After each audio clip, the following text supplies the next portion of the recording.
Hello everyone, welcome to Bankopedia. I am Yogendra Sahu और 100 question का series चल रहा है और ये हमारा क्वेश्चन नंबर 6 है। ये क्वेश्चन जो है आपका एसबीआई पीओ 2017 प्रीलिम से पूछा गया क्वेश्चन है। ठीक है, चलिए अब इस क्वेश्चन को देखते हैं। और देखिए हमारा एक ही फंडा है, बार बार यहाँ पर मैं बोलता हूँ वन लाइन वन टाइम। एक क्वेश्चन को एक लाइन को एक बार में ही पढ़ना है, दोबारा किसी भी लाइन को हम नहीं पढ़ेंगे। अगर स्पीड इंक्रीज करनी है तो यही एक लौता यहाँ पर हमारा अप्रोच होना चाहिए। चलिए अब क्वेश्चन क्या लिखा है देखिए, 8%। तो यहां से यहां तक इंफॉर्मेशन है, क्लियर। इसको बहुत जल्दी पढ़ लेना है। A B C D P Q R S sitting in straight line, एक स्ट्रेट लाइन में बैठे हैं, सबके सब नॉर्थ देख रहे हैं, तो ये सबके सब सेम डायरेक्शन में देख रहे हैं। Each of them has different age, सबका अलग अलग एज है। ठीक है, 14 to 31 यहां पर हमको दिया हुआ है, but not in same order. ठीक है भाई, ये हमारा इंफॉर्मेशन हो गया। तो एक स्ट्रेट लाइन में बैठे हैं, चलिए एक स्ट्रेट लाइन हम यहां पर बना लिए। ठीक है, अब यहां पर देखिए क्या लिखा है, B sits at one of the extreme end of the row. तो बी जो है वो किसी एक एंड में बैठेगा, क्लियर। अब दो एंड होते हैं, ठीक है, एक ये एंड भी हो सकता है, तो यहां पर एक बार बी को बैठा लिया। और एक और केस ले लेता हूं ताकि यहां पर हमको कंफ्यूजन ना हो। देखिए जब भी ऐसे क्वेश्चंस आते हैं, आप दो केस लग रहा है तो दोनों केस यहां पर बराबर लेके चलिए, आपको कोई परेशानी नहीं होगा। ठीक है, तो यहां पर बी को यहां पर रख लिया मैं। ठीक है, चलिए अब यहां पर हमको क्या बोला है देखिए, there are 3 person sitting between C and Q. अब देखो जिस लाइन को यहां पर हम पुट नहीं कर पाते उसका हमको सिर्फ एक ही तरीका है, उसको हमको कर लेना हिंट। उसको हम हिंट बना लेंगे, और हिंट भी ऐसा नहीं कि कहीं पर भी आप रफ शीट में लिख रहे हैं, एक प्रॉपर हिंट बनना चाहिए, लाइन से आपका हिंट बनना चाहिए। तो यहां पर मैं क्या करूंगा, सी और क्यू के बीच में 3 लोग बैठे हैं। ठीक है, तो अगर मान लो सी यहां पर है तो 1 2 और 3 यहां पर आ जाएगा क्यू। और यही ऐसा भी हो सकता है कि सी के जगह क्यू हो जाए, क्यू के जगह सी हो जाए। ठीक है, बट सी और क्यू के बीच में 3 लोग बैठे हैं। चलिए आगे क्या लिखा है देखिए, Q is neither 14 nor 19 year old. तो क्यू जो है वो ना ही 14 साल का है ना ही 19 साल का। तो बस क्या करेंगे, क्यू के जगह मैं क्रॉस करके लिख देता हूं कि ये 14 ईयर और 19 ईयर का नहीं है। चले आगे क्या लिखा है देखिए, there are 2 person sits between D and the person whose age is 23 year. इसको भी अभी पुट नहीं कर पाऊंगा, तो इसको भी मैं क्या कर लूंगा, हिंट बना लूंगा, जिसमें मैं लिखूंगा कि डी और 23 ईयर एज के बीच में 2 लोग बैठे हैं। तो अगर डी यहां पर है तो 1 और 2, इसके बाद यहां पर वो पर्सन आएगा जो 23 ईयर का होगा, या फिर अगर यहां पर डी है 23 के जगह तो डी के जगह 23 आ जाएगा। क्लियर, तो ये दोनों में भी कोई भी कहीं पर भी हो सकता है, लेफ्ट राइट हमको नहीं पता है। ठीक है, तो आगे क्या लिखा है, neither Q not D is oldest person. Oldest person और यंगर पर्सन हम कैसे देखेंगे, जो सबसे छोटा होगा वो यंगेस्ट होगा, और जो सबसे बड़ा होगा 31 ईयर वो सबसे ओल्डेस्ट होगा। तो यहां पर बोल दिया कि वो ओल्डेस्ट नहीं है, कौन, ना ही क्यू ना ही डी। मतलब डी और क्यू दोनों 31 के नहीं हो सकते। तो देखिए क्यू जो है 14 और 19 का था ही नहीं, वो 31 का भी नहीं होगा, और डी जो है वो भी 31 ईयर्स का नहीं होगा। क्लियर, चले अब देखिए यहां पर हम क्या कर रहे हैं, किसी भी लाइन को एक ही बार पढ़ रहे हैं, दोबारा हम नहीं पढ़ रहे हैं। ठीक है, जो नहीं पुट कर पा रहे हैं उसका हम हिंट बना ले रहे हैं। चले आगे क्या लिखा है देखिए, age difference of immediate neighbours of D is 5 year. D के जो इमीडिएट नेबर्स है, देखिए डी के जो इमीडिएट नेबर्स हैं, तो डी के 2 नेबर्स होंगे। क्लियर, एक ये हो गया एक ये हो गया। इसका मतलब हुआ कि डी एंड में नहीं आएगा। ठीक है, क्योंकि डी के 2 नेबर, इनका एज डिफरेंस 5 साल है। अब देखिए एज डिफरेंस कैसे, देखिए एक 5 का डिफरेंस कहां कहां दिख रहा है। अगर मैं 14 लूं तो 14 में प्लस 5 कर दूं तो 19 बिल्कुल दिख रहा है मुझे। ठीक है, 16 में प्लस 5 कर दूं तो 21 ये भी दिख रहा है मुझे। ठीक है, और 17 में प्लस 5 करूं तो 22 नहीं दिख रहा है। 19 में प्लस 5 करूं तो 24 नहीं दिख रहा है, बट 21 में प्लस 5 करूं तो 26 ये दिख रहा है मुझे। ठीक है, अब यहां पर क्या क्या पॉसिबिलिटी देखिए, अगर 14 हुआ, अगर यहां पर का पर्सन का एज 14 हुआ तो ये 19 हो जाएगा, अगर 16 हुआ तो 21 हो जाएगा, और अगर 21 हुआ तो ये हो जाएगा 26। अब जरूरी नहीं है कि 14 वाला 16 वाला 21 वाला लेफ्ट में ही हो, ये दोनों में कोई भी कहीं पर भी आ सकता है। ठीक है, 16 हो सकता है लेफ्ट में आ जाए डी के, और 21 उसके राइट में, या फिर 21 उसके लेफ्ट में आ जाए और डी के राइट में 16, इस तरीके से। वैसे ही 26 और 21 भी, कोई भी लेफ्ट में कोई भी राइट में हो सकता है, बट एज डिफरेंस 5 का इन्हीं तीनों में दिख रहा है मुझे। क्लियर, एज डिफरेंस 5 का। चलिए आगे क्या लिखा है देखिए, A sits to the A sits right to the R but not immediate right. A जो है वो आर के राइट में तो है बट इमीडिएट राइट नहीं है। तो चौथा मेरा हिंट बनेगा कि भाई जो ए है वो आर के राइट में है, तो आर के राइट में कहीं पर भी होगा, बस आर के राइट में है, बट वो यहां पर नहीं बैठेगा। क्लियर? वो इमीडिएट राइट नहीं हो सकता, बट आर के राइट में कहीं ना कहीं आएगा। कहां पर आएगा ये नहीं पता, बट राइट में ही आएगा आर के। ठीक है, ये भी हिंट बना लिए। हिंट आप अपने तरीके से यहां पर बना सकते हैं आपको, क्योंकि हिंट जो है आपको समझ में आना चाहिए। जब आप कनेक्ट करेंगे ना, जो हिंट है उसको जब आप कनेक्ट करेंगे सॉल्यूशन में, तब यहां पर आपको खुद से समझ में आना चाहिए। तो हिंट इस तरीके से बनाइए कि वो शॉर्ट भी हो और आपको एक बार में समझ में भी आ जाए, आपको कंफ्यूजन ना हो, ऐसा हिंट बनाइए। चलिए आगे क्या लिखा है, there are 3 person sitting between B and the one whose age is 16 year. B और जो पर्सन 16 साल का, उनके बीच में 3 लोग हैं। अब देखिए बी ऑलरेडी हम पुट कर चुके हैं, ठीक है, बी और 16 साल वाले के बीच में 3 लोग हैं। तो अगर बी फर्स्ट केस ले लूं, बी यहां पर है, ये फर्स्ट केस है और ये मेरा सेकंड केस है। ठीक है, अब देखिए फर्स्ट केस में यहां पर बी है, अब 16 साल और बी के बीच में 3 लोग हैं, तो 1 2 3, और यहां पर मैं ले लूंगा वो पर्सन जो 16 साल का होगा, तो ब्रैकेट में लिख लिया 16। ठीक है, अच्छा इनके बीच में 3 लोग। अगर सेकंड केस की बात करूं तो बी यहां है, तो 1 2 और ये 3, यहां पर वो पर्सन आएगा जो कितने साल का है, 16 साल का, तो ये 16 यहां पर लिख लिया। ठीक है, चलिए आगे क्या लिखा है देखिए, the one whose age is 19 year sits third to the right of C। C के थर्ड राइट में वो पर्सन बैठेगा जो 19 ईयर का है। अब देखिए C अगर यहां पर है तो first right, second right, third right, यहां पर 19 ईयर वाला पर्सन आ जाएगा। ठीक है, और अगर मान लो भाई Q के जगह C रहता तो यहां पर first right, second right, third right, यहां पर आता 19 ईयर वाला पर्सन, कुछ इस तरीके से। क्लियर? तो Q इधर आ जाता है इस केस में, और इनके बीच में 3 लोग जो हैं वो हैं। ठीक है, अब इस केस में अगर आप देखेंगे तो Q से C तक 5 लोग हैं, Q और C मिला के, और इनके बीच में मिला के 5 लोग हैं, और 1 2 3 ये होके टोटल कितने हो गए, 8 लोग। क्लियर? ठीक है, अगर मैं फर्स्ट ये वाला केस की बात करूं, फर्स्ट केस का, ये जो ऊपर में मैंने बनाया है, तो इस केस में Q को मुझे कहां रखना पड़ेगा, आपके जो एंड है वहां पर, क्योंकि Q और 19 तक अगर देखिए तो टोटल 8 लोग हो गए, और टोटल 8 लोग हैं। ठीक है, तो ये जो है फर्स्ट केस में पॉसिबल नहीं है, सेकंड केस में पॉसिबल है। ठीक है, फर्स्ट केस में पॉसिबल नहीं है, तो इसको अभी के लिए हम स्किप कर देते हैं। आगे यहां पर देखते हैं, आगे क्या लिखा है देखिए, R sits to the right of B। R जो है राइट में बैठा है B के, बट इमीडिएट राइट बैठा है कि कैसे, यहां पर हमको नहीं दिया है, तो हम फिफ्थ हिंट बना लेते हैं कि B के राइट में R बैठा है। क्लियर?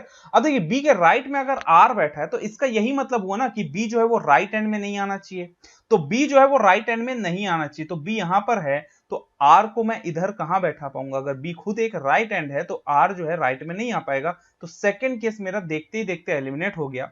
तो अगर आप देखेंगे ये जो फर्स्ट हिंट में अगर मैंने कहा था कि भाई ये पॉसिबल नहीं है कि Q आ जाए, फिर 3%, फिर C, फिर यहां पर 19, C के थर्ड राइट में 19 ईयर वाला है, तो इस केस में Q को मुझे कहां रखना पड़ता, आपके Q को मुझे रखना पड़ता लेफ्ट एंड में। क्लियर? तो ये वाला पॉसिबल नहीं है, तो मतलब ये पता चल गया कि C जो है वो यहां पर होगा लेफ्ट साइड, उसके बाद 1 2 और 3% आएंगे, और उसके बाद Q आएगा। क्लियर? ये वाला केस नहीं हो सकता, क्योंकि ये फर्स्ट केस में पॉसिबल नहीं है। क्लियर? सेकंड केस तो एलिमिनेट हो भी गया। चलिए आगे क्या लिखा है देखिए, Q sits second to the right of person whose age is 23 years। Q जो है उस पर्सन के सेकंड राइट में बैठा है जो 23 साल का है। इसका मतलब ये हुआ कि 23 साल वाला जो पर्सन होगा वो Q के सेकंड लेफ्ट में बैठा है। अगर मैं बोलूं कि A, B और C बैठे हैं और सब के सब नॉर्थ देख रहे हैं, तो अगर मैं बोलूं कि A के सेकंड राइट में C है, इसका ये मतलब हुआ कि C के सेकंड लेफ्ट में A है। तो वैसे ही Q जो है वो सेकंड राइट में है 23 साल वाले के, इसका मतलब हुआ 23 साल वाला जो है Q के सेकंड लेफ्ट में होगा। अब देखिए यहां पर फर्स्ट हिंट में Q ऑलरेडी यहां पर पुट कर चुका हूं, इसका फर्स्ट लेफ्ट में देखेंगे तो ये 19 ईयर वाला है, और सेकंड लेफ्ट में यहां पर वो पर्सन आएगा जो 23 साल का है। ठीक है, ये कुछ इस तरीके से। अब देखिए इसको मैं कैसे पुट कर सकता हूं, अगर मैं यहां पर बात करूं, यहां पर है B और यहां पर है 16 ईयर वाला पर्सन, तो ये टोटल 5 लोग हो गए, मतलब 3 इधर ही आएंगे, 1 2 और 3, ये टोटल 8 लोग हो गए। अब यहां पर ध्यान से देखिए, मैं C को कहां कहां बैठा सकता हूं, अगर मैं C को यहां बैठा दूं, इस प्लेस में बैठा दूं C को, ठीक है। फिर 1% बाद यहां पर 23 और यहां पर 19 ये आना चाहिए, यहां पर 23 और ये 19। अगर सी को यहां रखूं तो यहां पर 23 आएगा और यहां पर 19 आएगा। ये पॉसिबल ही नहीं है क्योंकि यहां पर 16 ईयर वाला पर्सन है तो 19 आ ही नहीं सकता। क्लियर। अच्छा, अगर मैं सी को यहां पर रख दूं तो 1% के बाद यहां पर 23 आना चाहिए, बट यहां पर क्या है ऑलरेडी 16 साल, तो यहां पर भी सी नहीं आ पाएगा, यहां पर भी नहीं आ पाएगा। तो सी के लिए सिर्फ एक ही जगह बचा हुआ है ये वाला प्लेस, तो सी यहां पर आएगा। तो 1% छोड़ने के बाद यहां पर 23 साल वाला पर्सन आएगा, तो ब्रैकेट में 23 लिख लिया, और उसके बाद जस्ट उसके बाद में 19 साल वाला पर्सन रहेगा और यहां पर 19, फिर उसके बाद में क्यू आ जाएगा, तो यहां पर रहेगा क्यू। क्लियर। क्यू का यहां पर हमको एज अभी नहीं पता चला है भाई, ठीक है, तो क्यू का एज यहां पर अभी नहीं पता चला है। चलिए, तो ये होप सो यहां तक आपको अच्छे से समझ में आ गया हो कि यहां पर क्यू कैसे आया, यहां पर सी कैसे आया। ठीक है, अलग अलग पॉसिबिलिटी चेक किए बट सी कहीं पर भी फिट नहीं बैठा, सिर्फ एक ही प्लेस है जहां पर फिट बैठा, और उसके बाद सी के लिए और कोई सा जगह नहीं है। चलिए आगे क्या लिखा है देखिए, P sits immediate left of the person whose age is 14 year. जो 14 साल का है ना उसके इमीडिएट लेफ्ट में पी बैठा है। तो देखिए सिक्स्थ हिंट मैं यहां पर बना लेता हूं कि जो 14 साल का है उसके इमीडिएट लेफ्ट में पी बैठा है, तो 14 ईयर जहां भी होगा उसका इमीडिएट लेफ्ट में पी बैठा है। ठीक है, आगे क्या लिखा है देखिए, Q is not the youngest person. तो ये तो हमको पहले ही पता है कि Q जो है वो 14 साल का नहीं है, इसका मतलब वो यंगेस्ट नहीं है, ये तो पहले से ही पता है, इस लाइन का कोई मतलब नहीं है। चले आगे क्या लिखा है, the one whose age is 31 year is not immediate neighbour of youngest person. Clear. तो जो 31 ईयर का है वो यंगेस्ट पर्सन का नेबर नहीं है, मतलब 14 साल का जो पर्सन है उसका नेबर 31 ईयर वाला नहीं होना चाहिए, यही बोला है। ठीक है, तो इसका मतलब ये है कि 7th हिंट में यहां बना लिया कि जो 14 साल का होगा उसका नेबर 31 ईयर वाला नहीं होगा, यहां पर 31 और यहां पर 31 नहीं आएगा।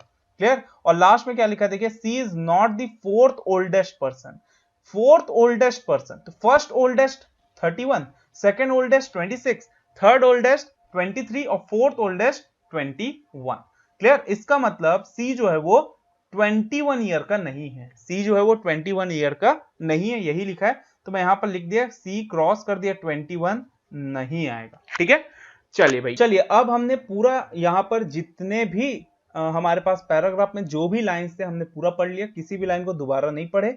अब हम क्या करेंगे कि अब जो भी सॉल्यूशन है, ठीक है, उसमें सिर्फ यहां पर हिंट को कनेक्ट करेंगे और एक चीज यहां पर देखेंगे कि भाई ऐसा कौन सा मेरा हिंट है जो सुटेबल बैठेगा सबसे पहले, जिसको हम पुट कर सकते हैं। देखिए फर्स्ट हिंट हमारा कंप्लीट हो चुका है, सेकंड हिंट देखूं तो यहां पर 23 है, 23 और डी के बीच में 2 लोग हैं और 23 ऑलरेडी हम पुट कर चुके हैं। अब 23 यहां पर है तो डी जो है वो कहां आएगा, तो इस साइड तो आएगा नहीं, इसके राइट साइड तो आएगा नहीं, लेफ्ट में ही लेना पड़ेगा। तो एक पर्सन वो 16 ईयर का और दूसरा पर्सन सी, इसका मतलब ये हुआ कि डी के लिए सिर्फ यही जगह होगा, तो डी को भी पुट कर लिए। तो 23 और डी के बीच में 2 लोग हैं, ये भी हो गया। अब दूसरा जो हिंट है कि डी के नेबर्स का डिफरेंस, एज डिफरेंस 5 आना चाहिए। अगर मैं यहां पर बात करूं, देखिए ये हो गया 16, तो डी के जो नेबर्स है ना वो 16 एज के तो नहीं है और यहां पर है 19, तो डी का जो नेबर होगा वो 19 साल वाला भी नहीं हो सकता। तो इसका यह मतलब हुआ कि यहां पर अगर आप देखेंगे 14 और 19 नहीं आ सकते क्योंकि 19 तो यहां पर है, और 16 और 21 भी यहां नहीं आ सकते क्योंकि 16 तो यहां पर है। तो डी के नेबर में 16 वाला एज नहीं आ सकता, ना ही 19, इसलिए ये 2 हट गए, तो सिर्फ बचा क्या, 21 और 26। क्लियर। अब देखिए यहां पर हमने लिखा था कि सी जो है वो 21 ईयर का नहीं है, इसका यही मतलब हुआ कि सी जो है वो 26 का होगा और डी का जो दूसरा नेबर है यहां पर जो आएगा वो हो जाएगा 21 साल का। क्लियर। अब इन दोनों का एज डिफरेंस देख लीजिए, यहां पर 5 आ रहा है। ठीक है, अब नेक्स्ट यहां पर देखते हैं, तो देखिए ये सेकंड हिंट भी कंप्लीट हो गया है, थर्ड हिंट भी कंप्लीट हो गया है। एक चीज यहां पर और बचा है कि डी 31 ईयर का नहीं है, ये याद रखेंगे कि डी जो है वो 31 ईयर का नहीं। क्लियर। चलिए अब यहां पर नेक्स्ट देखते हैं, तो नेक्स्ट यहां पर है कि भाई पी जो है वो 14 के इमीडिएट लेफ्ट में, पी जो है वो 14 के इमीडिएट लेफ्ट में। चलिए अब इसको यहां पर पुट करते हैं। 14 ईयर का यहां पर कौन कौन हो सकता है, तो बचा क्या है, एक डी, एक बी और एक क्यू। डी बचा है, क्यू बचा है और बी बचा है, सिर्फ यही बचे हैं। ठीक है, क्यू जो है वो 14 का नहीं है, ये हमने पहले ही लिख चुका है कि क्यू जो है वो 14, 19 और 31 का नहीं है। क्लियर। तो क्यू जो है यहां पर तो 14 नहीं आएगा। ठीक, अगर डी की बात करूं तो डी हो सकता है 14 ईयर का हो जाए, और अगर मैं बी की जगह बात करूं तो बी भी 14 ईयर का हो सकता है, बट बी के लेफ्ट में पी रख ही नहीं पाएंगे क्योंकि बी खुद एक क्या है, लेफ्ट हैंड। तो इसका मतलब यही हुआ कि सीधी बात हो गई कि भाई डी जो है वही 14 ईयर का होगा, इसके अलावा और कोई नहीं है जो 14 ईयर का हो। तो डी 14 ईयर का है, तो पी के लिए सिर्फ एक जगह है बी और डी के बीच में, यहां पर पी को रख दूंगा क्योंकि डी के इमीडिएट लेफ्ट में यहां पर पी आ जाएगा क्योंकि 14 ईयर के इमीडिएट लेफ्ट में पी। ठीक है, अब आगे यहां पर कौन सा हिंट बच गया, तो एक फोर्थ हिंट बच गया कि जो आर है ना उसके राइट में ए है बट इमीडिएट राइट में नहीं। अब देखिए आर के लिए कौन कौन सा जगह है, सी के अगर इमीडिएट राइट में आर को मैं यहां रख दूं तो ए यहां पर तो आ नहीं पाएगा, तो सिर्फ यहीं पर आ सकता है। क्लियर। अब आर को मैं यहां पर रख नहीं सकता, ये जो प्लेस है यहां पर मैं आर को नहीं रख सकता क्योंकि अगर आर को यहां रखूंगा तो ए जो है उसका इमीडिएट राइट में आ जाएगा, तो आर यहीं आ सकता है और ए यहीं आ सकता है। अब बचा क्या, तो बचा सिर्फ और सिर्फ एस, तो एस को यहां पर रख दिया मैं। क्लियर, एस यहां पर रख दिया। अब देखिए दो एज बचा है मेरे पास, एक 31 ईयर बचा है और एक 17 बचा है, 31 और 17। मुझे पता है कि क्यों जो है वो 31 ईयर का नहीं है, क्यों जो है वो 31 ईयर का नहीं है, तो 31 ईयर का कौन हो जाएगा, तो वो हो जाएगा बी, तो बी हो जाएगा 31 ईयर का और 17 ईयर का हो जाएगा क्यों। तो ये मेरा सॉल्यूशन तैयार हो गया। अब इससे रिलेटेड जो भी क्वेश्चंस होंगे, हमारे पास 5 क्वेश्चंस होते हैं, उस पांचों क्वेश्चंस के हम आंसर आसानी से दे सकते हैं। तो ये मेरा सॉल्यूशन हो गया। चलिए पहला क्वेश्चन क्या लिखा देखिए, who sits second to the right of D, D के सेकंड राइट, तो डी के फर्स्ट राइट में सी है, सेकंड राइट में आर है। देखिए यहां पर एरो लगाने की जरूरत नहीं है, सबके सब नॉर्थ दिख रहे हैं, ये क्लियर है। ठीक है, तो फर्स्ट राइट में यहां पर डी के सी है और सेकंड राइट में कौन है, आर, तो आर जो है वो सेकंड राइट में आ जाएगा, ऑप्शन जाएगा डी। नेक्स्ट है how many person sits between whose age is 31 year and S, 31 का है बी और एस कहां पर है ये। क्लियर, एस और बी के बीच में कितने लोग हैं, B P D C R, 4 लोग हैं, तो यहां पर हमारा ऑप्शन जाएगा ए, 4। नेक्स्ट है who among the following person is 26 year old, 26 साल का कौन है भाई, 26 साल का मुझे दिख रहा है सी, तो सी जो है वो 26 साल का है, तो ऑप्शन भी सी जाएगा और आंसर भी सी है। क्लियर, तो यहां पर ये हो जाएगा 26 साल का। तो ऐसे ही यहां पर 5 क्वेश्चंस होंगे आपके पास जिसके हमको आंसर्स देने होते हैं। तो ये क्वेश्चन के आंसर्स देने में तो ज्यादा समय नहीं लगता है, बस ये जब सॉल्व कर रहे हैं ना, तो एक चीज का यहां पर आप हमेशा ध्यान रखेंगे कि किसी भी लाइन को आपको दोबारा पढ़ने की जरूरत ना पड़े। हिंट बहुत अच्छे से बनाइए, प्रॉपरली बनाइए और साफ सुथरा बनाइए, और कंफ्यूज हो ऐसा हिंट ना बनाए, छोटा हिंट बनाए और ऐसे हिंट बनाए कि आपको समझ में आए। दूसरों को नहीं समझाना है आपको, मुझे नहीं समझाना है, एग्जामिनर को नहीं समझाना है, आपको खुद को समझाना है। तो आप इस तरीके से हिंट बनाइए कि आपके लिए वो शॉर्ट रहे, क्लियर, और ज्यादा टाइम भी ना लगे हिंट बनाने में, और हिंट को आप प्रॉपरली पुट भी कर लें, और आपका हिंट जो है वो साफ सुथरा होना चाहिए, क्लियर होना चाहिए। क्लियर, तो होप सो ये क्वेश्चन आपको समझ में आ रहा हो। और अगर आप मेरे चैनल में नए हैं तो प्लीज यार लाइक कीजिए, सब्सक्राइब कीजिए और शेयर जरूर कीजिए। तो चलिए मिलते हैं नेक्स्ट वीडियो में। Thanks for watching.